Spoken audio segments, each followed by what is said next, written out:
नमस्कार, news room से आप देख रहे हैं सवाल इंडिया का। आपके साथ मैं हूं मीनाक्षी कंडवाल। तो शाम के 6 बजे हर बड़ी हलचल के साथ हम हाजिर हैं, लेकिन देश में जो सबसे बड़ी राजनीतिक चर्चा है वो निकल रही है संसद से।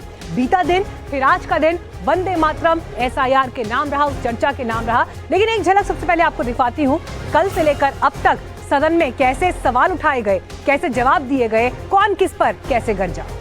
आह्वान है यह शब्द वंदे मातरम, उष्ण शोणित से लिखो,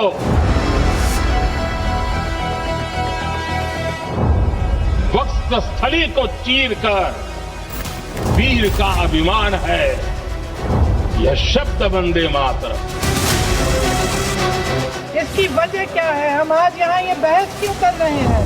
हमारा राष्ट्रगीत है, इस पर क्या बहस हो सकती है? आज वंदे मातरम की चर्चा क्यों हो रही है? मुझे लगता है कि उन्होंने नए सिरे से अपनी समझ पर ही सोचने की जरूरत है। मैं वंदे मातरम से शुरू करूं। वंदे वंदे वंदे। तो कल का दिन और आज का दिन पूरे देश ने लगातार देखा कि चर्चा सदन में कैसे हुई। विपक्ष एक तरफ आरोप लगा रहा है कि वंदे मातरम कनेक्शन बंगाल के चुनाव से है, सरकार मुद्दे को गर्म रखना चाहती है, चुनाव में फायदा उठाना चाहती है, इसलिए वंदे मातरम की गूंज आपको सदन में सुनाई दे रही है। लेकिन आज जब गृह मंत्री राज्यसभा में पहुंचे तो उन्होंने सीधे सीधे बंटवारे का आरोप लगा दिया। कहा कि जैसे वंदे मातरम के 2 टुकड़े नेहरू जी ने किए, उसी टुकड़े ने बंटवारे की भी नींव रखी। और इसके साथ ही, क्योंकि कल आपको याद होगा प्रियंका गांधी ने सदन में ये पूछा था कि कौन है जिन्होंने वंदे मातरम पर वॉकआउट किया या गाने से इनकार किया, तो आज गृह मंत्री ने कहा कि वो नाम बताएंगे और उन नामों का खुलासा किया। जब वंदे मातरम की गान की शुरुआत कर रहे थे उस वक्त भी मैं नाम देना नहीं चाहता, वरना औचित्य के सवाल उठाएंगे, कुछ टेक्निकल मुद्दे उठाएंगे, मगर इंडिया अलायंस के ढेर सारे लोगों ने, मेरे पास नाम की सूची है, इनको आपत्ति नहीं हो तो मैं पढ़ सकता हूं, ढेर सारे लोगों ने कहा था कि हम वंदे मातरम नहीं गाएंगे, ना बोल दिया। और मैंने मेरी आंख से देखा है, कई सारे सदस्य वंदे मातरम होता है तो वंदे मातरम के गान के पहले संसद में बैठे होते हैं तो भी खड़े होकर बाहर चले जाते हैं। मैं आपको विश्वास से कह सकता हूं मान्यवर, ये कह रहे हैं कि कांग्रेस पार्टी पर झूठे आरोप लगाए। मैं विश्वास से कह रहा हूं, भारतीय जनता पार्टी का एक भी सदस्य वंदे मातरम के गान के वक्त सम्मान के साथ खड़ा न हो, ऐसा हो ही नहीं सकता, क्योंकि वंदे मातरम के गान के प्रति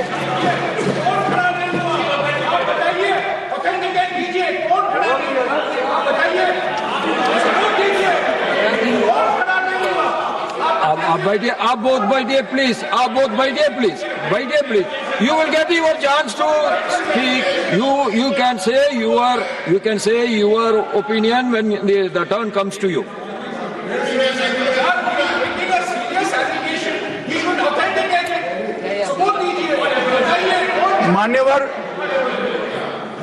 मान्यवर, अरे सुनो तो, बोल क्या करते हो भैया, मुझे सुनो तो।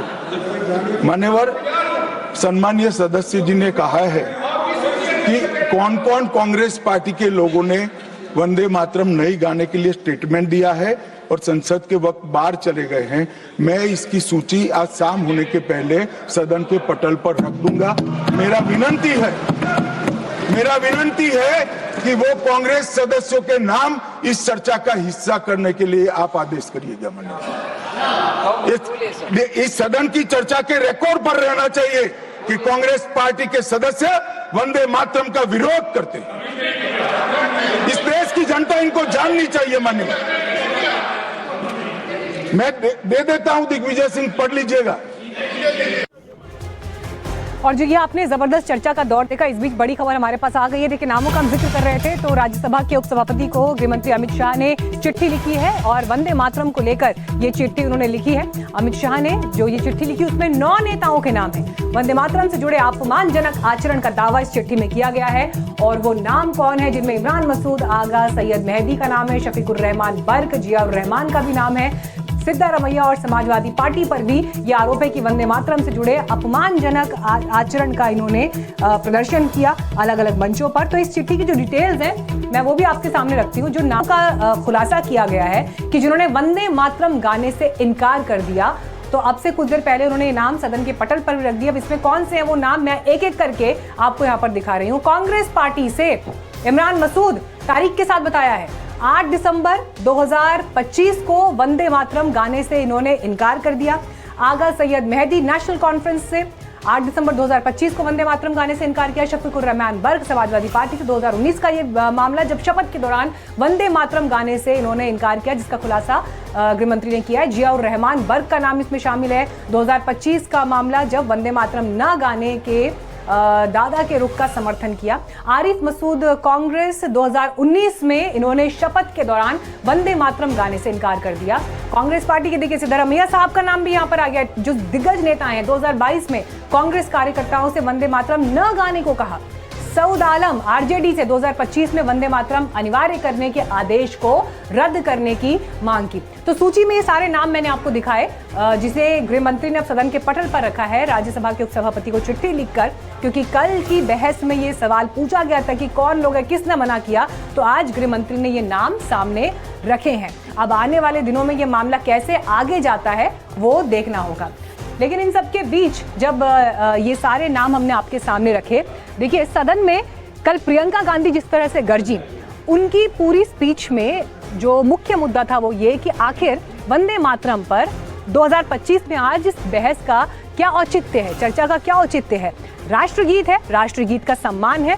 उन्होंने नेहरू एरा की लेगेसी की उपलब्धियों को भी गिनाया और इन सब के बीच सरकार पर यह आरोप लगाया कि क्योंकि बंगाल में चुनाव है इसलिए आपको वंदे मातरम पर चर्चा करने की याद आ रही है, चुनावी फायदा लेना इसका उद्देश्य है। तो आज गृह मंत्री अमित शाह जब राज्यसभा में आए तो अपनी स्पीच में वो इस तैयारी के साथ उतरे जिसमें प्रियंका गांधी के तमाम सवालों के जवाब थे और उन्होंने इस पर कड़ी आपत्ति जताई कि क्यों इसे बंगाल चुनाव से जोड़ा जा रहा है। कांग्रेस पार्टी की स्थिति देखिए, जिस कांग्रेस पार्टी के अधिवेशनों की शुरुआत गुरुवर टैगोर जैसे लोग वंदे मातरम गा कर कराते थे। वंदे मातरम कांग्रेस पार्टी के आजादी के आंदोलन का एक मंत्र बना था। वो वंदे मातरम के महिमा मंडन करने के लिए जब लोकसभा में चर्चा हुई, गांधी परिवार के दोनों सदस्य नदारद थे, दो में से एक भी। वंदे मातरम का विरोध आज भी जवाहरलाल नेहरू से लेकर आज के कांग्रेस के नेतृत्व तक कांग्रेस के खून के अंदर। जाहिर है गृह मंत्री अमित शाह ने वंदे मातरम पर बहस के दौरान जो बात कही वो कांग्रेस पर बड़ा हमला साबित हुई। लेकिन आगे बढ़ने से पहले 3 बयान सुन लीजिए, क्योंकि एक ही मुद्दे पर कही गई ये 3 बातें पूरी बहस को समझने के लिए जरूरी है। शक्ति का आह्वान है यह शब्द वंदे मातरम। उष्ण शोणित से लिखो, वक्ष स्थली को चीर कर वीर का अभिमान है यह शब्द वंदे मातरम। इसकी वजह क्या है? इसकी वजह क्या है? हम आज यहाँ ये बहस क्यों कर रहे हैं? हमारा राष्ट्रगीत है, इस पर क्या बहस हो सकती है? कल कुछ सदन सदस्यों ने लोकसभा में प्रश्न उठाया था कि आज वंदे मातरम पर चर्चा की जरूरत क्या है। महोदय, वंदे मातरम पर चर्चा की जरूरत, वंदे मातरम के प्रति समर्पण की जरूरत वंदे मातरम बना तब भी थी, आजादी के आंदोलन के वक्त भी थी, आज भी है और जब 2047 में महान भारत की रचना होगी तब भी रहे। क्योंकि अमर कृति मां भारती के प्रति भारत माता के प्रति समर्पण, भक्ति और कर्तव्य के भाव जागृत करने वाली कृति है। इसलिए जिनको आज वंदे मातरम की चर्चा क्यों हो रही है वो समझ में नहीं आ रहा है। मुझे लगता है कि उन्होंने नए सिरे से अपनी समझ पर ही सोचने की जरूरत है। अमित शाह ने प्रियंका गांधी के उस आरोप का भी जवाब दिया जिसमें उन्होंने कहा था कि वंदे मातरम पर चर्चा इसलिए हो रही है क्योंकि अगले साल पश्चिम बंगाल में चुनाव होने वाले हैं। हम ये बहस यहाँ आज 2 वजहों से कर रहे हैं। पहला कि बंगाल का चुनाव आ रहा है, हमारे प्रधानमंत्री अपनी भूमिका निभाना चाहते हैं उसमें। कुछ लोगों को इसमें दिखता है कि बंगाल में चुनाव आने वाला है इसलिए वंदे मातरम की चर्चा हो रही है। वो वंदे मातरम के महिमा मंडन को बंगाल के चुनाव के साथ जोड़कर कम करना चाहते हैं। ये सही है कि वंदे मातरम की रचनाकार बंकिम बाबू बंगाल में पैदा हुए, बंगाल में गीत की रचना हुई और आनंद मठ जिसमें बाद में वंदे मातरम समाहित हुआ उसकी पृष्ठभूमि भी की बंगाल थी। मगर जब वंदे मातरम का प्रकटीकरण हुआ वंदे मातरम बंगाल तक सीमित नहीं रहा था, देश तक भी सीमित नहीं रहा था। दुनिया भर में जहां पर आजादी के दीवाने थे वो गुप्त बैठक भी करते थे तो पहले वंदे मातरम का गान कर बैठक की शुरुआत। गृह मंत्री अमित शाह ने भी देश के पहले प्रधानमंत्री जवाहरलाल नेहरू का नाम लेकर आरोप लगाया कि उन्होंने वंदे मातरम के 2 टुकड़े कर दिए थे। इसके पहले यही आरोप प्रधानमंत्री मोदी ने भी लगाए थे। आपको इन दोनों बयानों के अलावा राज्यसभा में नेता विपक्ष मल्लिकार्जुन खड़गे का जवाब भी सुनाती हैं। मोहम्मद अली जिन्ना ने लखनऊ से 15 अक्टूबर 1937 को वंदे मातरम के विरुद्ध का नारा बुलंद किया। फिर कांग्रेस के तत्कालीन अध्यक्ष जवाहरलाल नेहरू को अपना सिंहासन डोलता दिखा। तो वंदे मातरम के गान की चर्चा को, वंदे मातरम के गान पर की चर्चा को टालने की ये मानसिकता ये नई नहीं। मान्यवर, ये तो वंदे मातरम का 150वां साल है। हर महान रचना का, हर महान घटना का महत्वपूर्ण साल कई मायनों में हमारे देश में मनाता जाता है। तो ये तो 150वां साल है।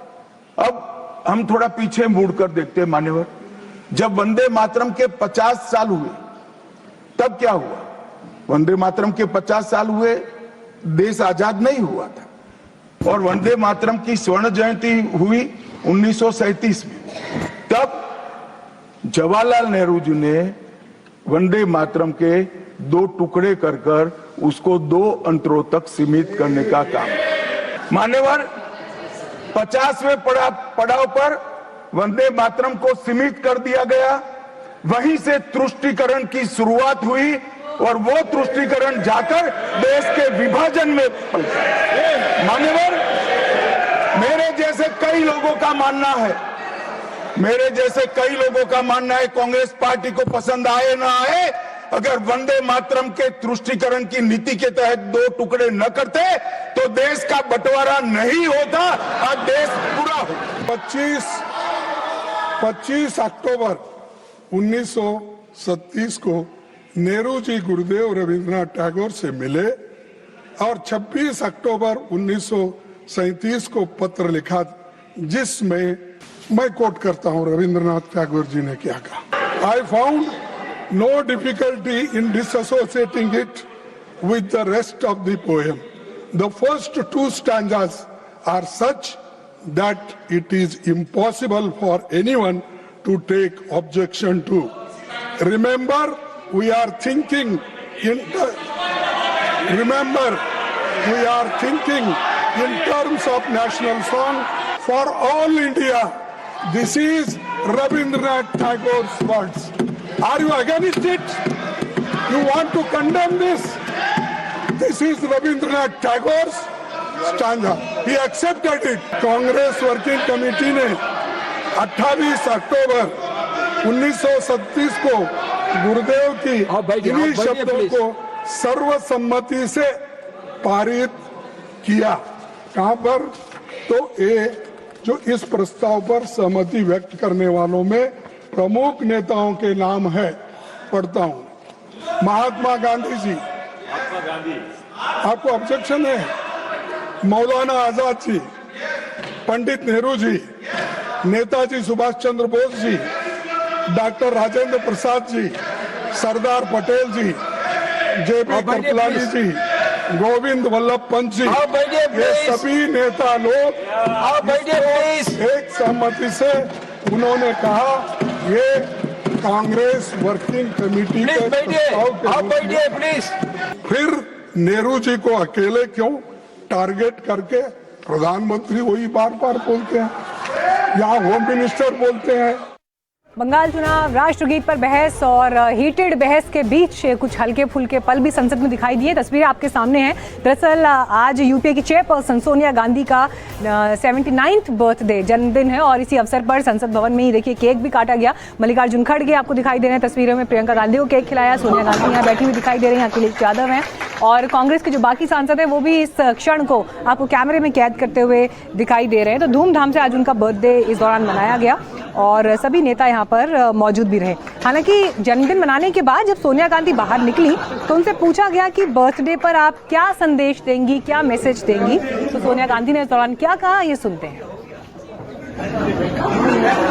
मैम 79th बर्थडे पे कोई मैसेज आपका? Vande Mataram. For the country, you have any message? Vande Mataram. Ma'am 79th birthday पे कोई मैसेज आपका? Vande Mataram. For the country, you have any message? Vande Mataram. चलिए 79th बर्थडे और जब उनसे एक मैसेज के लिए पूछा गया तो जिस बात का आरोप संसद में लग रहा था कि कांग्रेस के नेता वंदे मातरम गाने से हिचकिचाते हैं, उन्होंने उसी टोनालिटी में यहाँ पर जवाब भी दिया। लेकिन आइए संसद से आई एक और दिलचस्प तस्वीर आपको दिखाते हैं। जिस दौरान सोनिया गांधी का जन्मदिन मनाया जा रहा था उसी दौरान की ये तस्वीर है। राहुल गांधी ने अखिलेश यादव का हाथ खींचा अचानक से और उन्हें भीतर ले गए। तो ये तस्वीरें भी उस दौरान कैमरे में जो है कैप्चर हुई। अब देखिए जिस दौरान आप देख रहे हैं यहाँ पर तस्वीरों में पूरा उनके साथ में जो बाकी भी लीडर्स हैं वो चल रहे थे और अचानक उन्होंने अपने साथ उनको आगे बढ़ाया और हाथ में हाथ डाले, दोनों आगे यहाँ से बढ़ते चले गए।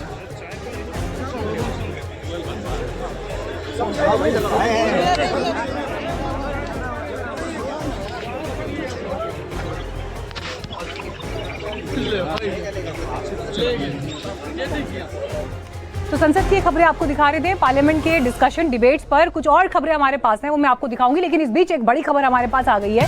गोवा में जो घटना सामने आई उसे लेकर आरोपी लूथरा भाइयों के खिलाफ ब्लू कॉर्नर नोटिस जारी हो गया है। ये बड़ी खबर इस वक्त आपको बता रहे हैं। इंटरपोल से ब्लू कॉर्नर नोटिस जारी किया गया है। आपको बता दें दोनों देश छोड़कर भाग गए, थाईलैंड में पहुंचे हैं और इस बीच उनके खिलाफ ब्लू कॉर्नर नोटिस जारी किया गया है। और जानकारी के साथ हमारे सहयोगी मुकेश टेंगर इस वक्त जुड़ गए हैं। मुकेश, यहाँ पर अब देखिए गोवा फायर मामले में ब्लू कॉर्नर नोटिस, कितनी मुश्किलें इससे लूथरा भाइयों की बढ़ेंगी?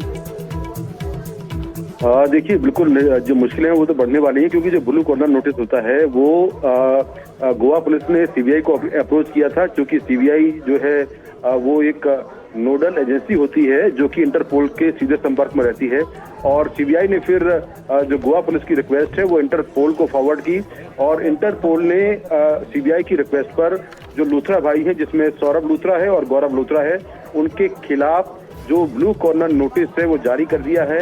इस नोटिस के जारी होने का मतलब ये होता है कि ये किसी भी देश में होंगे, वहाँ की पुलिस इनकी लोकेशन, इनका जो पूरा ठिकाना है, इनके जो डिटेल्स हैं, उसको जो है जो भारतीय एजेंसियां हैं उनके साथ में शेयर करेंगी, इंटरपोल के साथ में शेयर करेंगी और जानकारी देंगी कि ये दोनों भाई हमारी कंट्री में हैं। उसके बाद जो भारतीय एजेंसियां हैं वो इन दोनों को वापस लाने की का जो प्रोसेस है वो शुरू करेंगी। तो ये बड़ी कार्रवाई की है और इसके तहत अब लूथरा भाइयों पर लगातार जो इंटरपोल है उसकी नजर रहेगी कि आखिर ये कहाँ हैं, कि क्या लोकेशन है, और जैसे ही इनके बारे में जानकारी मिलेगी तुरंत जो है इन पर जो लीगल कार्रवाई है वो शुरू हो जाएगी। जी। शुक्रिया मुकेश इस जानकारी के लिए। आपका अपडेट्स आपसे इस पर हम आगे भी लेते रहेंगे। तो इस ब्रेकिंग न्यूज से पहले एक खबर हम आपको महत्वपूर्ण दिखा रहे थे। संसद भवन में आज कैसे सोनिया गांधी का, यूपी की चेयरपर्सन है, 79th बर्थडे उनका मनाया गया। लेकिन आज जब 79 साल की सोनिया गांधी हो गई हैं तो इसी दौरान प्रियंका गांधी ने आज एक विषय पर टिप्पणी की, क्योंकि आज दिल्ली की अदालत ने सोनिया गांधी को नोटिस दिया है और कोर्ट का ये नोटिस उस याचिका पर है जिसमें ये दावा किया गया है कि सोनिया गांधी का नाम 1980 और 81 की वोटर लिस्ट में गलत तरीके से जोड़ा गया। उस समय वो भारत की नागरिक भी नहीं थी जब उनका नाम वोटर लिस्ट में जोड़ दिया गया। और इसी मुद्दे पर जब प्रियंका गांधी से सवाल पूछा गया तो सुनिए उनका जवाब। सेशन कोर्ट ने नोटिस इशू किया है सोनिया जी को नोटिस इशू किया है राउस एवेन्यू कोर्ट में। मैम, नागरिक बनने से पहले वोटर बनने का आरोप है। वोट डाला है देश में, प्रमाण है उनके पास? बिल्कुल झूठ है, बिल्कुल झूठ है। उन्होंने वोट तब डाला जब वो सिटीजन बने। प्रमाण दिखाएं। ये झूठ क्यों बोल रहे हैं लोग? क्योंकि पीछे पड़े हुए हैं, बेचारी 80 साल की होने वाली है। पूरी उम्र उन्होंने देश की सेवा की है, इस उम्र में तो छोड़ देना चाहिए। तो सोनिया गांधी ने यहाँ पर सीधे सीधे ये आरोप सत्ता पक्ष पर लगा दिया कि कम से कम इस उम्र में तो बख्श दीजिए। लेकिन संसद में जो आरोप प्रत्यारोप है वो ये खत्म नहीं होते। आज राहुल गांधी भी SIR के विषय पर बोले और इस दौरान जो है उन्होंने जब अपना भाषण दिया तो संघ को लेकर भी उन्होंने टिप्पणी की, जिस पर निशिकांत दुबे कैसे हाइपर हुए वो भी तस्वीर आपको हम दिखाएंगे। देश के संस्थानों पर कब्जा कर लिया, राहुल गांधी ने यह कहा। उनके भाषण के दौरान ही लोकसभा में ये हंगामा हुआ। राहुल के बयान पर फिर निशिकांत दुबे ने पलटवार किया और उन्होंने कहा कि कांग्रेस ने तो राष्ट्रपति के सारे अधिकार खत्म कर दिए थे।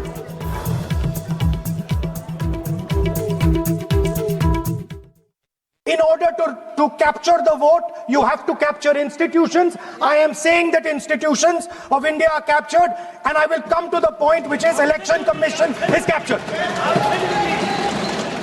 So, the project of the RSS was to capture the institutional framework of the country, and I said how the education system has been captured.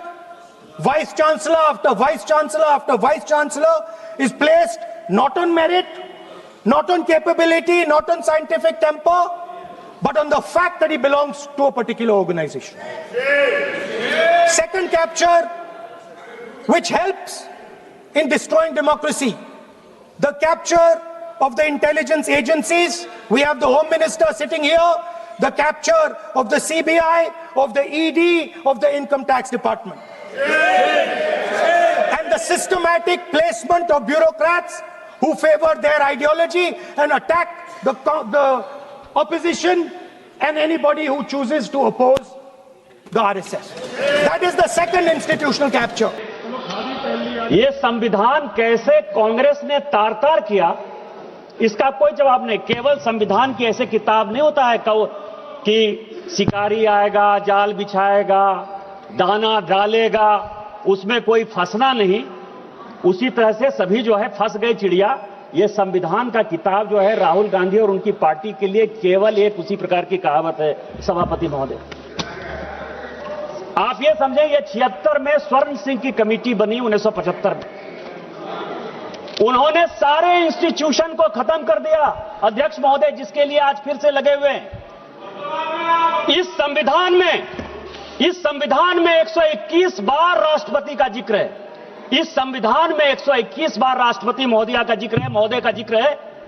आपको आश्चर्य होगा कि एक संशोधन के माध्यम से राष्ट्रपति के सारे अधिकार को कांग्रेस ने खत्म कर दिया।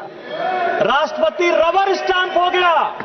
राष्ट्रपति जो कैबिनेट कह कर देगी उस पर मोहर मारना उसका अंतिम लक्ष्य हो गया। राष्ट्रपति का इंस्टीट्यूशन खत्म हो गया।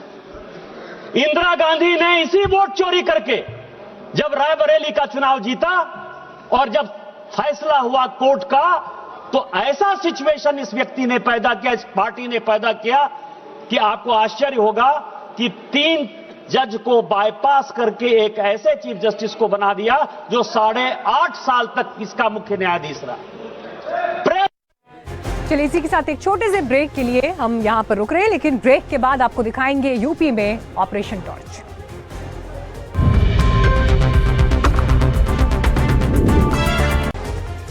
उत्तर प्रदेश में घुसपैठियों को देखते हुए सीएम योगी आदित्यनाथ ने सख्त ऑर्डर्स जारी कर दिए हैं, जिसके बाद यूपी के कई शहरों में बांग्लादेशी और रोहिंग्या घुसपैठियों की तलाश की जा रही है और घुसपैठियों की तलाश में यूपी के मुजफ्फरनगर और वाराणसी में ऑपरेशन टॉर्च जारी किया गया है।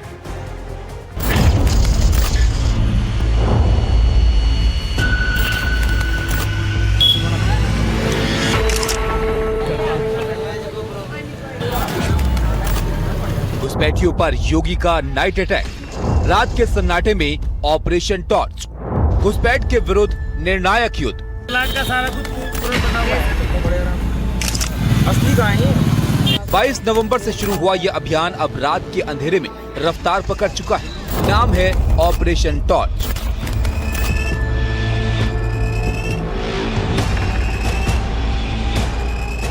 रात 12 बजे से सुबह 4 बजे तक पुलिस की टीमें टॉर्च लेकर झुग्गी झोपड़ी, स्लम, रेलवे स्टेशन, बस अड्डे, हर उस जगह पहुंच रही हैं जहां बांग्लादेशी और रोहिंग्या घुसपैठिए छिपे हो सकते हैं। उत्तर प्रदेश की रातें अब घुसपैठियों के लिए खतरे की घंटी बजा रही हैं। घुसपैठियों की तलाश जारी है और आने वाले दिन पुलिस और सख्त एक्शन ले सकती है। सिगरा के पीछे शिवपुरवा स्थान है, जहां पर 100 मीटर से ज्यादा इलाके में झुग्गी और झोपड़ी है, जिसमें करीब सैकड़ों बांग्लादेशी यहां पर रहते हैं। आज पुलिस फोर्स जो है यहां आई है और सत्यापित कर रही है और कौन यहां पर वैध कागजात लेके रह रहा है, कौन अवैध बांग्लादेशी है या रोहिंग्या है, इसकी जांच पड़ताल कर रही है। ये आपके पास सारे पेपर्स हैं? अभी सब सर्वे करके आए हम लोग, बहुत मिला। अभी सर्वे बंगाल में सर्वे चला था ना, बहुत सर्वे करके आया। अच्छा, आपकी इस पूरी झुग्गी झोपड़ी जो कॉलोनी है, इसमें कोई बांग्लादेशी भी है? नहीं, कोई बांग्लादेशी नहीं है। ज्यादा यहाँ बीरभूम जिला का आदमी है, सब बीरभूम जिला का। आप लोग कहाँ की है? पश्चिम बंगाल के हैं हम लोग। पश्चिम बंगाल के? आपको बताया ना कि और कोई बांग्लादेश का रहता है? नहीं, हम लोग सब एक वही गांव के, पश्चिम बंगाल के। कब से रह रहे हैं? हम लोग 20-25 साल से है यहाँ पर। वाराणसी में अवैध तरीके से आशियाना बनाकर रहने वाले रोहिंग्या और बांग्लादेशियों की तलाश में ऑपरेशन टॉर्च चलाया गया। सीएम कार्यालय से निर्देश के बाद आला अफसर सड़क पर उतरे और जगह जगह संदिग्ध बस्तियों में पहुंच गए। रात के अंधेरे में इन झुग्गी झोपड़ियों में पड़ताल की गई। शहर में पुलिस की 10 टीमों ने अलग अलग जगहों पर छापेमारी की। पुलिस ने लगभग 50 झुग्गी झोपड़ियों की तलाशी ली, जिसमें अवैध तरीके से लोग सालों से बसे हैं। वाराणसी के थाना सिगरा इलाके में एक पूरी बस्ती मिली जो संदिग्ध घुसपैठियों से भरी पड़ी थी। वहां रहने वाले लोगों के आधार कार्ड, पहचान पत्र, मोबाइल नंबर की जांच की गई। जिसके पास वैध दस्तावेज नहीं मिले, उनके नाम जांच लिस्ट में डाल दिए गए। वाराणसी में जो अवैध रूप से यहाँ रह रहे हैं, जो अवैध बांग्लादेश से आके यहाँ अवैध रूप से रह रहे हैं, रोहिंग्या से, इनका पूरा सत्यापन किया जा रहा है। अब तक ये आज थाना सिगरा क्षेत्र में एक चेकिंग अभियान किया गया, जिसमें अधिकतर वेस्ट बंगाल से आके यहाँ कुछ लोग बसे हुए। जानकारी अनुसार ये कुछ लोग 4 साल 5 साल और कुछ लोग 10 साल से यहाँ रह रहे हैं। उनका पूरा जानकारी कर रहे हैं कि क्या है। पुलिस के मुताबिक ये पूरी बस्ती समाजवादी पार्टी के एक नेता की जमीन पर कई सालों से बसी हुई है, जहाँ बड़ी संख्या में बाहरी लोग रह रहे हैं। ये पूरा इलाका प्रशासन की सख्त निगरानी में है। फिलहाल वाराणसी पुलिस इन लोगों को यहां बसाने में समाजवादी पार्टी के पूर्व जिला अध्यक्ष की भूमिका की जांच कर रही है।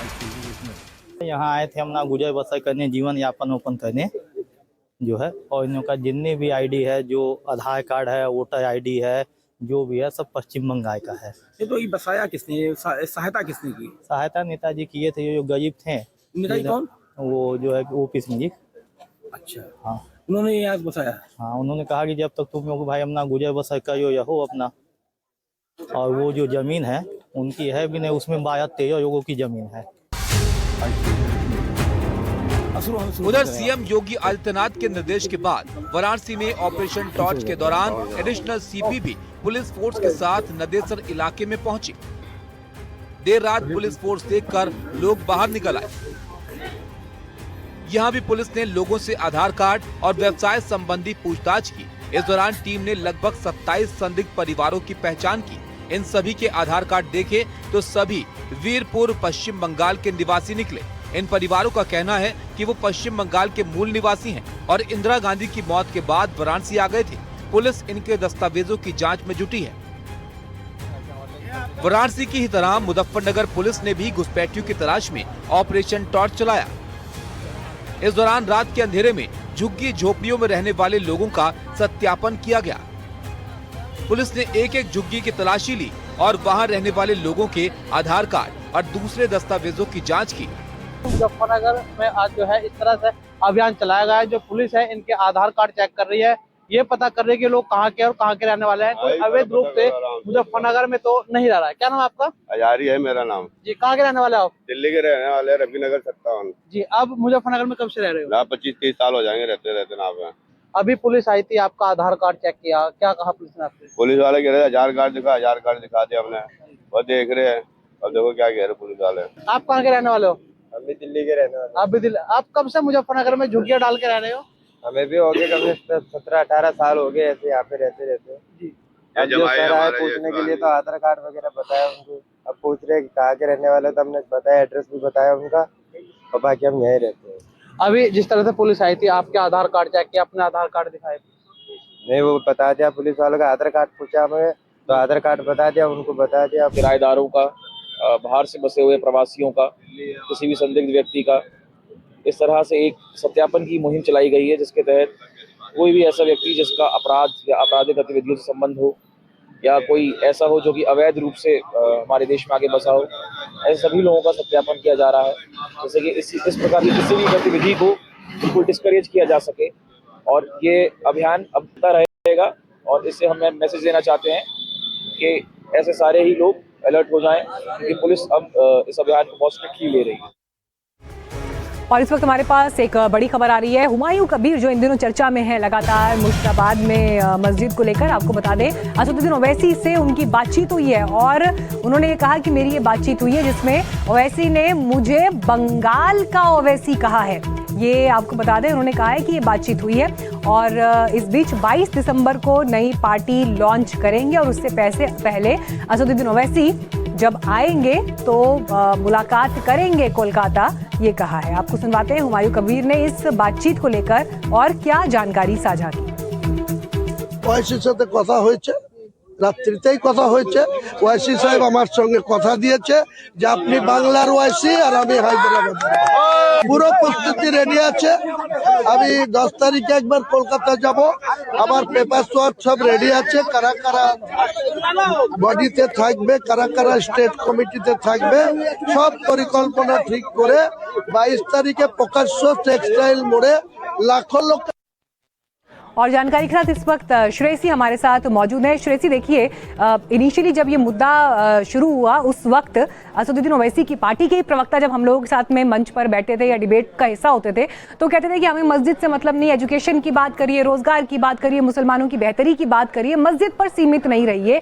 लेकिन अब असदुद्दीन ओवैसी की बात होना यहाँ पर हुमायूं कबीर के साथ और मुलाकात फिक्स होना किस दिशा में जाता हुआ ये आगे दिख रहा है संबंधों को लेकर, राजनीतिक संबंधों को लेकर?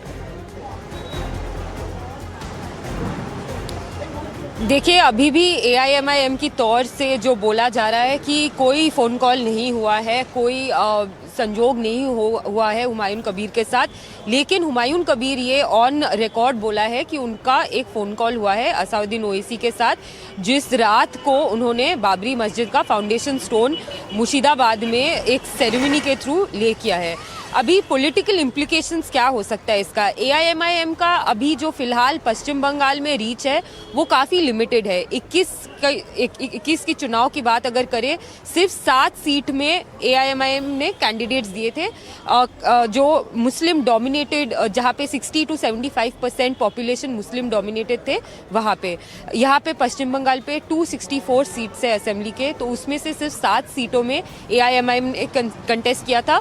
तो उससे आप अंदाज़ा लगा सकते हैं कि उनकी रीच बहुत ही ज़्यादा लिमिटेड है। अभी हुमायूं कबीर का क्या पॉलिटिकल रीच है? फिलहाल ही उनको तृणमूल कांग्रेस से निकाला गया है, उनको सस्पेंड किया गया है। तो इस वक्त हुमायूं कबीर जो है, जो हम लोग कहते हैं पॉलिटिकल मसल फ्लेक्सिंग कर रहे हैं कि मेरा भी जो अस्तित्व है वो है जी, बिना एक पार्टी के। 22 दिसंबर को उन्होंने कहा है कि वो ऑफिशियली एक पार्टी लॉन्च करने वाले हैं। उनका जो प्रभाव है सिर्फ मुर्शिदाबाद में ही सीमित है। वो पैदा हुआ है रेजीनगर में और उनका सीट है भरतपुर। ये 2 असेंबली कॉन्स्टिट्यूंसी के चलिए फिर कुछ और दिनों का आगे इंतजार करना पड़ेगा श्रेयसी, जिसके बाद ये तस्वीर और साफ हो पाएगी। लेकिन ममता बनर्जी के लिए तो गले की हड्डी बन गए हैं, इससे इनकार नहीं किया जा सकता। इस पर एक रिपोर्ट हमने तैयार की है, आइए देखते हैं।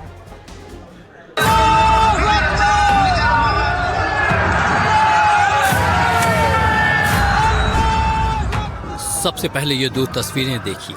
पहली तस्वीर में जो आपको दान पेटी और पैसे दिख रहे हैं, वो बाबरी मस्जिद के नाम पर इकट्ठा हो रहा चंदा है। दावा है कि हुमायूं कबीर ने जो बाबरी मस्जिद बनाने का ऐलान किया है, उसके लिए अब तक 2 करोड़ से ज्यादा रुपए आ चुके हैं। दूसरी तस्वीर ममता बनर्जी की है, जिनकी सिरदर्दी बढ़ती जा रही है। एक तरफ चंदा तो दूसरी तरफ ममता के लिए मुसीबत बढ़ रही है।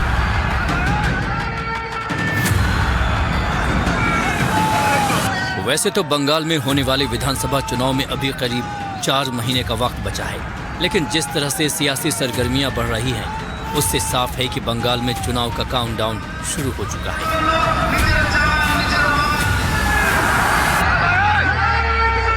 टीएमसी से निष्कासित विधायक हुमायूं कबीर का बाबरी मस्जिद के लिए जिस तरह से चंदा बढ़ रहा है, उसने ममता बनर्जी के लिए मुश्किलें जरूर बढ़ा दी हैं। बीजेपी के हिंदुत्व प्रेशर और मुस्लिम कोर वोट के बीच ममता बनर्जी फंसती हुई दिख रही हैं। बंगाल में मुसलमान एक तरफा ममता बनर्जी को वोट करते रहे हैं और यही वजह है कि टीएमसी बीते 15 सालों से बंगाल की सत्ता पर काबिज है। लेकिन बाबरी के नाम पर टीएमसी से निष्कासित हुमायूं कबीर का जिस तरह से समर्थन बढ़ रहा है, इसने ममता के लिए थोड़ी चिंता जरूर बढ़ा दी है।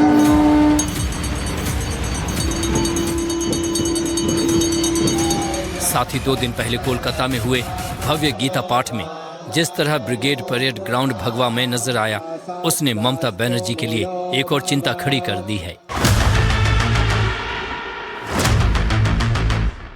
गीता पाठ में नहीं जाने पर ममता बनर्जी ने कहा कि ये बिना भेदभाव वाला कार्यक्रम होता तो जरूर जाती, लेकिन बीजेपी के कार्यक्रम में मैं कैसे जा सकती हूँ।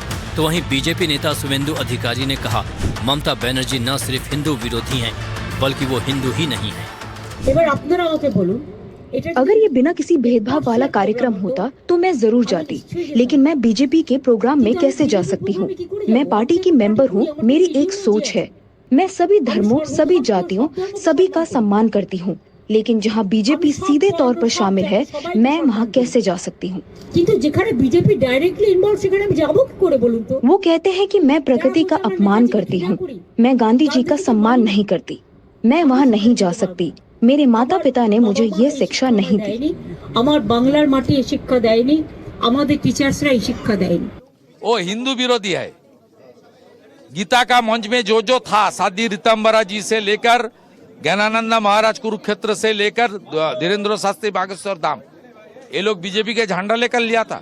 और तो बंगाल में आप चुनावी मिजाज यहां पर गरमाते हुए देख रहे हैं। और इस बीच आज पीएम मोदी ने भी संसदीय दल की बैठक की और बैठक में एनडीए के सभी सांसदों ने पीएम मोदी का माला पहनाकर सम्मान किया। और इस बैठक में पीएम मोदी ने एनडीए सांसदों को आगे के लिए भी मंत्र दिए, क्योंकि अब देखिए आगे बंगाल है। तो प्रधानमंत्री ने कहा कि बिहार के बाद गंगा जी बंगाल जाती हैं, तो अब बारी है बंगाल की। बंगाल में जीत हासिल करनी है। नीतीश कुमार बिहार में एनडीए की प्रचंड जीत के शिल्पकार रहे।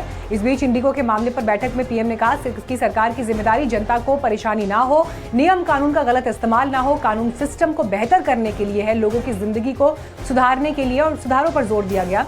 जिंदगी आसान और आरामदायक बनाने के लिए सुधार हो। बजट को लेकर भी सभी सांसद फीडबैक दें। संसदीय क्षेत्र के कार्यक्रमों में बढ़ चढ़कर हिस्सा लें। 25 दिसंबर को अटल जी की जयंती के कार्यक्रमों में शामिल हों। तो ये वो सारे पॉइंटर्स रहे जिस पर प्रधानमंत्री ने एनडीए के सांसदों से बात की। चलिए इसी के साथ एक छोटे से ब्रेक के लिए हम यहाँ रुकने हैं, लेकिन फौरन लौटेंगे और खबरों के साथ। आप देखते रहिए एनडीटीवी।